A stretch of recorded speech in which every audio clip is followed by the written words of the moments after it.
It's spicy, it's sour, and it's everywhere. Today, kimchi is a symbol of Korean identity, served with almost every meal, found in grocery stores worldwide, and even sent into space by South Korea. But this wasn't always the case.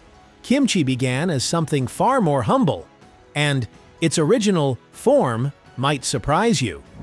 Before red chilies, before fermentation became an art, kimchi was simply a way to survive the harsh Korean winter. Korea has long, bitter winters.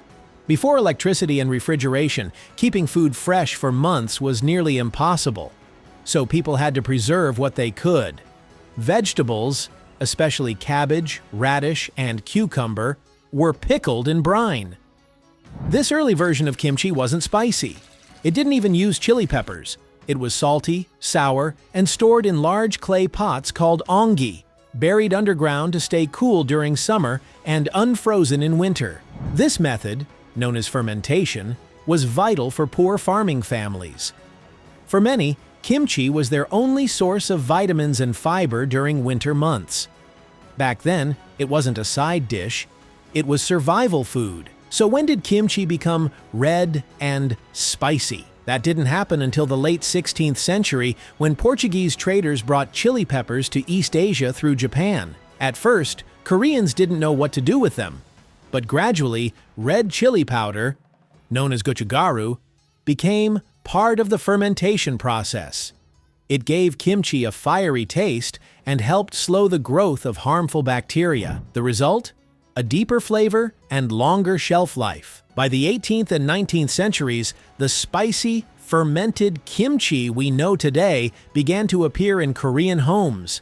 And it wasn't just cabbage anymore. People began using seafood, garlic, ginger, and spring onions. What started as a preservation technique was evolving into a signature cuisine. For centuries, kimchi remained deeply personal. Every household had its own recipe, passed down through generations. Each winter, families would gather to make massive batches of kimchi in a tradition called kimjang, a process so culturally significant that UNESCO declared it an intangible cultural heritage in 2013. But even then, kimchi was still largely confined to Korean kitchens. That began to change after the Korean War, as South Koreans emigrated and introduced their cuisine abroad. By the 1980s and 90s, Korean restaurants in cities like Los Angeles, Tokyo, and New York began serving kimchi to curious global diners. And in 2008, South Korea even developed a sterilized version of kimchi suitable for space travel, sending it aboard a mission with astronaut Yi So-yeon. We are also bringing the traditional food, such as kimchi. Have you ever heard about that? Kimchi and some soup and some tea, Korean tea. I'm gonna feed them to those guys. You guys gotta be ready for that.